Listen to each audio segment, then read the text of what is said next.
Eu sou uma jornalista apaixonada pela ciência. Quando eu era criança, eu adorava ver notícias, mas principalmente as notícias que me diziam que descobriram um novo remédio para tratamento de câncer.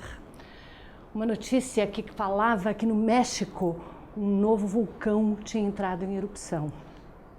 Ou aquela que me dizia que uma nova espécie foi descoberta e identificada. Talvez a coisa que mais marcou a minha infância nessas notícias foi o dia em que Neil Armstrong caminhou na Lua. Eu tinha 5 anos de idade e eu nunca esqueci aquela imagem de uma bola azul que era diferente do globo que eu tinha lá em casa. Essa bola não marcava onde terminava um país e começava outro. Isso me marcou profundamente porque eu entendi naquele momento que a natureza não reconhece fronteiras. Foi em 92, já como uma jovem repórter aqui no Rio de Janeiro, cobrindo a Conferência do Clima, a Rio 92, que eu tive acesso a uma informação que me impactou ainda mais profundamente.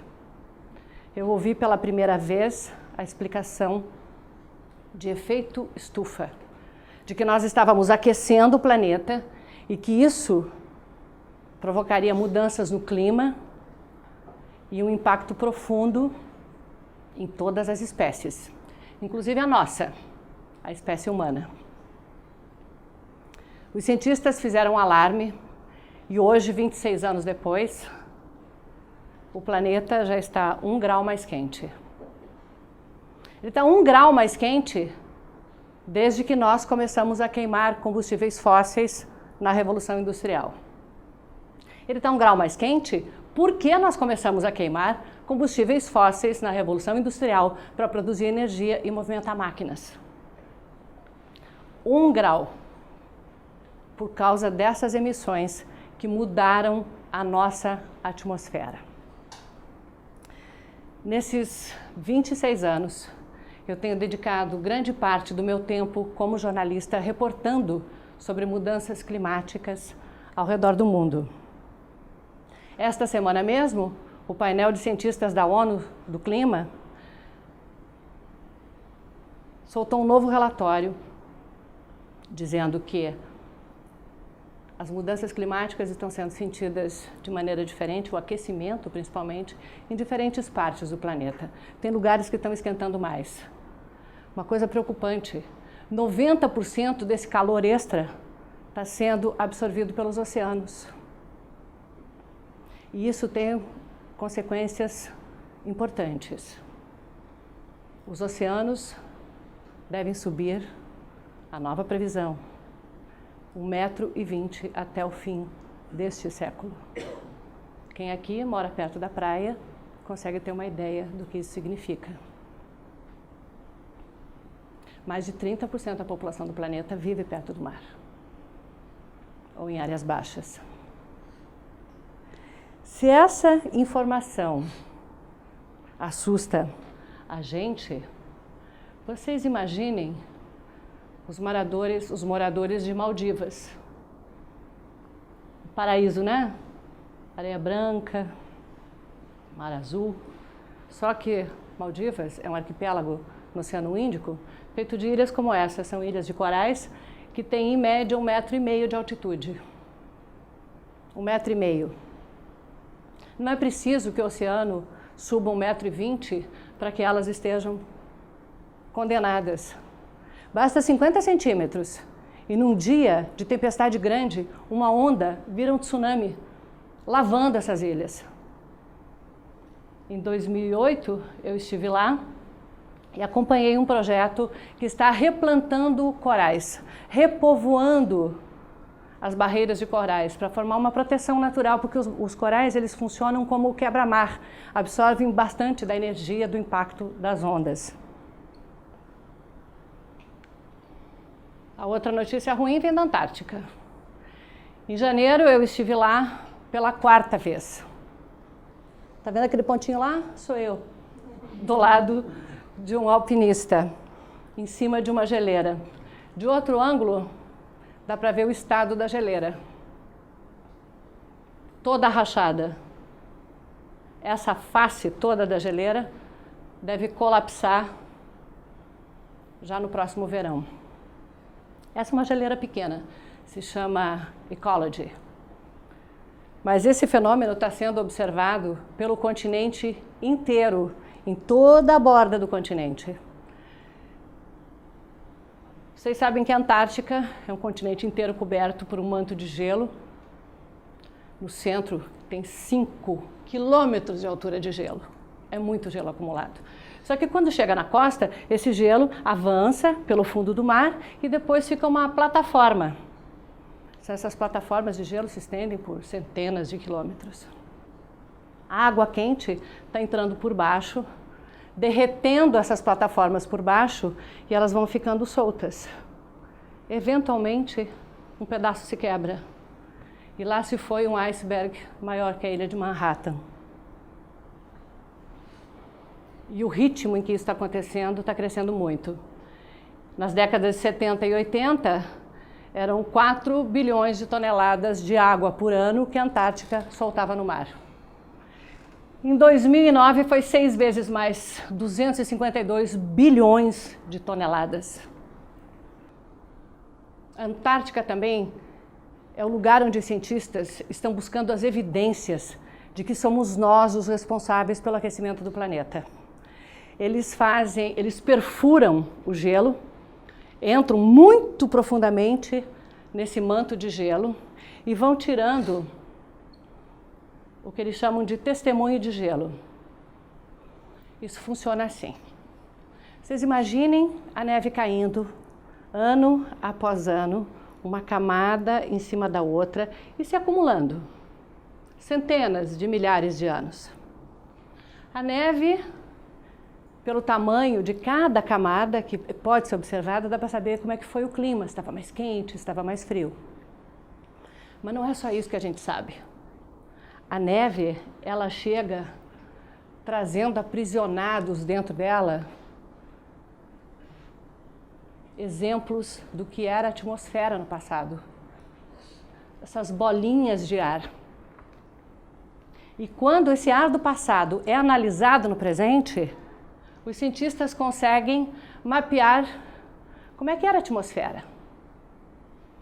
O nível de gás carbônico se manteve praticamente estável durante 400 mil anos, até explodir a partir da Revolução Industrial e especialmente a partir da segunda metade do século passado.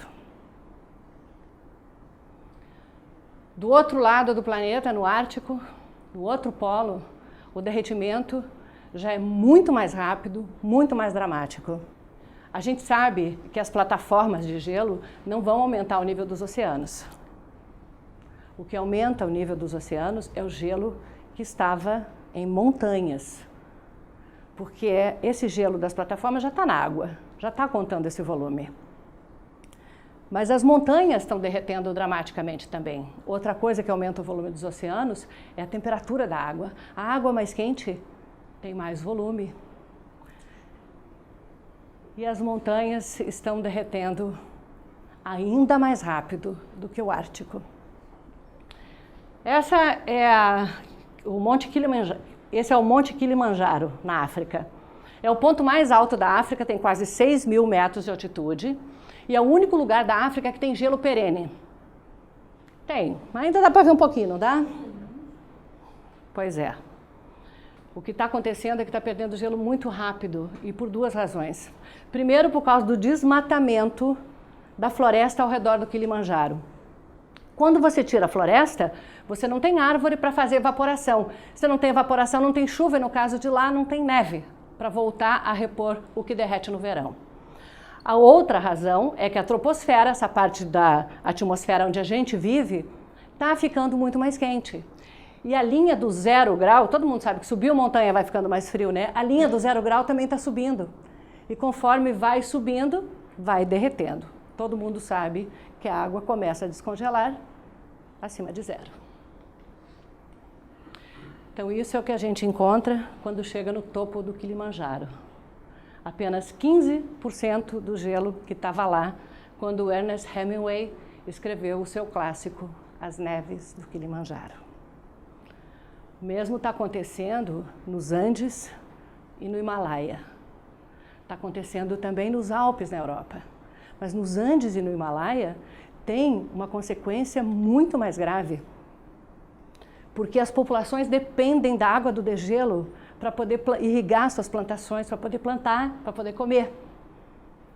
Então são centenas de milhões de pessoas que correm risco de segurança hídrica. E tem uma coisa muito nefasta a respeito das mudanças climáticas, é que elas atingem principalmente os pobres. Atingem principalmente os países mais pobres e os pobres dos países ricos. Aqui a gente está vendo Veneza, né? Todo mundo reconhecendo a Praça São Marcos. Veneza é uma sobrevivente das águas. Sempre lidou com o problema de água, porque está em cima de uma ilha, dentro de uma laguna, num solo instável. Mas tem um outro fenômeno que se chama água alta, que acontecia a cada algumas décadas. Uma maré muito mais alta, uma água mais alta que inundava a cidade. Isso agora tem acontecido a cada poucos anos. Só que os italianos se industrializaram cedo. Emitiram muitos gases de efeito estufa que se acumularam lá na atmosfera e estão esquentando o planeta agora. Mas por que eles tiveram essa industrialização? Eles enriqueceram. E aí, eles estão construindo, já terminaram de construir, eclusas, tapando as 3 entradas da laguna onde fica Veneza. Essas eclusas, que custaram alguns bilhões de euros, conseguem segurar a maré mais alta quando ela chega. Mas lá em Vanuatu, na Oceania, um arquipélago muito pobre, eu encontrei pessoas carregando pedras com as próprias mãos para tentar criar barreiras contra as marés mais altas e contra as ondas maiores que vêm com as tempestades. Vocês podem ver as árvores já caídas por causa da força das ondas. Nos Sundarbans, o delta do rio Ganges e Brahmaputra é formado assim por muitas ilhas de sedimento, basicamente ilhas de lama. E é com lama que eles constroem muralhas ao redor dessas ilhas para impedir que a água salgada atinja as suas lavouras, porque o sal impede a produção de alimentos. Nesses lugares onde não circula dinheiro, se você não colhe, você não come. Uma colheita que falha significa gente muito pobre se tornando miserável e correndo o risco de morrer de fome. A gente sabe que a Amazônia tem sofrido desmatamento ao longo de muitas décadas, e um estudo de 2 cientistas muito reconhecidos, Carlos Nobre, brasileiro, Thomas Lovejoy, mostra que a Amazônia ela pode ter um tipping point, um momento em que o desmatamento atinge um determinado nível e a floresta entra em colapso. A floresta vai morrendo e no lugar dela fica uma savana.